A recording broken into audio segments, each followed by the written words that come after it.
Seigneur soit avec vous.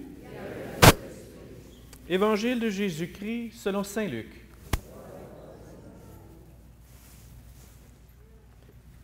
Jésus ressuscité, apparaissant à ses disciples, leur disait: Il fallait que s'accomplisse ce qui était annoncé par l'Écriture, les souffrances du Messie, sa résurrection d'entre les morts le troisième jour, et la conversion proclamée en son nom pour le pardon des péchés à toutes les nations, en commençant par Jérusalem. C'est vous qui en êtes les témoins. Et moi, je vais envoyer sur vous ce que mon Père a promis. Quant à vous, demeurez dans la ville jusqu'à ce que vous soyez revêtus d'une force venue d'en haut. Puis il les amena jusque vers Béthanie, et levant les mains, il les bénit. Tandis qu'il les bénissait, il se sépara d'eux et fut emporté au ciel. Ils se prosternèrent devant lui, puis ils retournèrent à Jérusalem remplis de joie. Et ils étaient sans cesse dans le temple à bénir Dieu. Acclamons la parole de Dieu.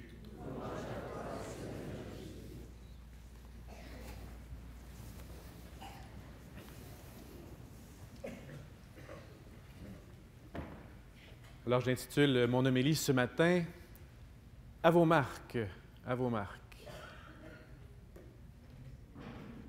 Allez, merci.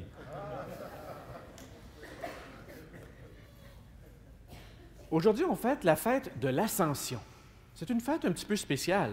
C'est une fête où Jésus quitte ses disciples. C'est comme si c'était un moment d'un intervalle, un entre-deux. Un moment où Jésus termine une période de sa présence et avant qu'il y ait quelque chose d'autre qui soit commencé. Ces périodes-là d'entre-deux, d'intervalle dans nos vies, comment on vit ça? Et comment Jésus peut nous aider à vivre ces moments-là? Dans la première lecture, puis dans l'Évangile, on nous dit à 2 reprises d'attendre. Attendre. Je ne sais pas si vous êtes comme moi, mais je ne trouve pas ça toujours très intéressant, très agréable d'être en attente. Quand quelqu'un me dit « OK, c'est d'accord, mais on va attendre encore un peu ». J'aimerais ça que les choses aillent plus vite des fois. Pensez à toutes les fois où vous êtes dans une file d'attente. Y a-t-il quelque chose de plus plate qu'une file d'attente? On attend. Ou bien, encore plus, c'est quand on s'en va visiter le médecin, on est dans une salle d'attente. Une salle d'attente, là, ça, c'est vraiment pas très réjouissant comme endroit. On est comme dans une espèce d'entre-deux. Il ne se passe rien. On se sent inutile, impuissant. On a des inquiétudes aussi. Qu'est-ce qui va se passer? Qu'est-ce qui s'en vient? Et aussi, je pense que dans l'époque qui est la nôtre, s'il y a quelque chose qu'on n'aime pas, c'est avoir l'impression de perdre du temps.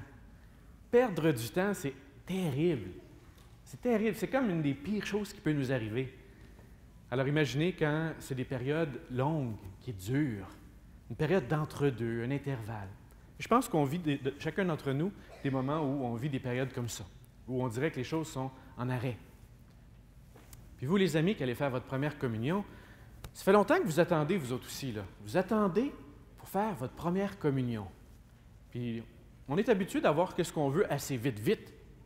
Et là, on vous a dit, attendez, attendez. C'est peut-être pas pour rien. Je me souviens, il y a quelqu'un un jour qui m'a dit, je parlais d'une période de ma vie que je vivais, il m'avait dit, ne vis pas cette période-là comme une salle d'attente.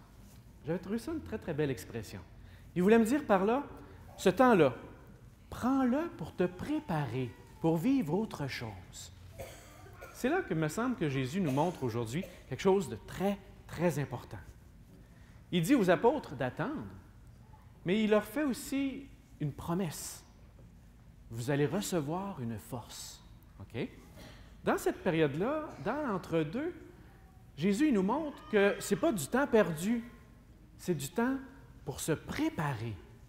C'est du temps pour anticiper, voir qu'est-ce qui s'en vient et se donner tout ce qu'on a besoin à ce moment-ci. Notre formation, apprendre tout ce qu'on a besoin d'apprendre. Alors Jésus, il va donner aux disciples une responsabilité incroyable. Vous allez être les témoins. Vous allez être ceux qui apportent la bonne nouvelle dans le monde entier. Peut-être que ça nous arrive, nous aussi, des fois, de sentir qu'on a quelque chose de très important à faire dans le monde. On peut faire une différence. On a quelque chose à dire, on a du bien à faire, on peut aider les gens. Jésus, il nous donne une grande responsabilité. Peut-être que des fois, on trouve que c'est beaucoup. Qu'est-ce que je peux faire, moi? Je me sens si petit. Qu'est-ce que je peux faire pour que le monde soit meilleur? Il me semble qu'il y a tellement de choses à faire. On pourrait même parfois être presque enseveli, écrasé par le poids de la responsabilité. Et c'est là que la fête de l'Ascension devient une bonne nouvelle. Parce que Jésus nous donne une responsabilité, mais il nous donne la force et les moyens de le réussir. Il nous confie la tâche de travailler à améliorer le monde, mais il nous donne la force qui vient d'en haut, ce qu'on appelle l'Esprit Saint. Ce n'est pas quelque chose d'abstrait, c'est quelque chose de très profond. Quand on sent une force intérieure qui nous permet de choisir le bien, de persévérer, d'être fidèle. Et ça, on en a besoin. Je pense qu'on constate à un moment donné dans notre vie qu'on ne pourra pas tout faire tout seul. On a besoin des autres, puis on a besoin de Dieu. Alors, je dirais, la fête de l'Ascension nous sert aussi à découvrir que la mission qui nous est confiée, ce n'est pas un fardeau, c'est une promesse. Vous serez témoins. C'est une promesse. Vous allez l'être. N'ayez pas peur. Vous êtes capable. Vous allez avoir tout ce qu'il faut. Je serai avec vous. Et Jésus, il part. Moi, je me disais, quand je réfléchissais à ce texte-là, je me disais, il me semble que c'est triste. Jésus s'en va. Jésus s'en va, puis il laisse ses disciples tout seuls. Il me semble qu'il y aurait des raisons d'être triste. Puis pourtant, le texte nous dit que non, ils étaient joyeux. Ils étaient joyeux parce qu'ils ont bien senti que Jésus ne les a pas quittés. Il va être encore là, mais d'une autre manière. Et nous, on le vit de plus en plus comme croyants. On découvre que Jésus, il est vraiment avec nous. Il ne nous laissera jamais tomber. Il dit ailleurs, « Je serai avec vous tous les jours. Tous les jours, je serai avec vous. » Alors, l'ascension, c'est comme ces gens ici que vous voyez. J'ai mis une photo ici, à vos marques. Okay? Vous voyez des gens qui se préparent à courir, des athlètes. Hein? Vous avez déjà vu ça? Les athlètes, quand ils vont bientôt courir, qu'est-ce qu'on dit? À vos marques, prêts, partez. Exactement. Mais là, c'est comme si, aujourd'hui, ça nous disait, à vos marques, donc on se prépare, mais on reste ça de même. On part pas tout de suite. On attend. Attendons. Attendons d'être vraiment prêts. Okay? Vivons comme les athlètes. Chaque instant de notre vie, comme un moment où on se prépare pour la course, pour la suite des choses. Alors, vous allez faire tout à l'heure votre première communion.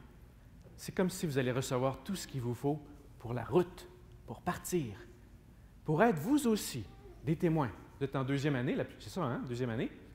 Deuxième année, vous allez dire, c'est bien trop jeune pour faire des choses incroyables dans ce monde. Vous seriez surpris de ce que vous pouvez faire. En deuxième année, vous faites déjà la différence par votre présence, puis vous êtes appelés à être des témoins. Les témoins, c'est des gens qui, je dirais, qui sont comme un soleil, qui rayonnent. Vous êtes appelés à être des gens qui apportent la lumière, l'amour puis la paix. On va prier pour vous, pour que la communion de tout à l'heure que vous allez recevoir vous donne cette force-là. Puis pour chacun d'entre nous, je dirais, que l'ascension aujourd'hui soit pour nous le moment de nous préparer. Que l'Eucharistie nous aide à nous préparer, à vivre les moments d'attente qu'on peut avoir dans nos vies, non pas comme des pertes, mais comme une préparation continuelle, une école, une formation continuelle. Puis on va recevoir la force de l'Esprit. Puis on va être témoins jusqu'aux extrémités du monde, ou à Ottawa, et aux environs d'Ottawa. OK? Puis en attendant, attendons.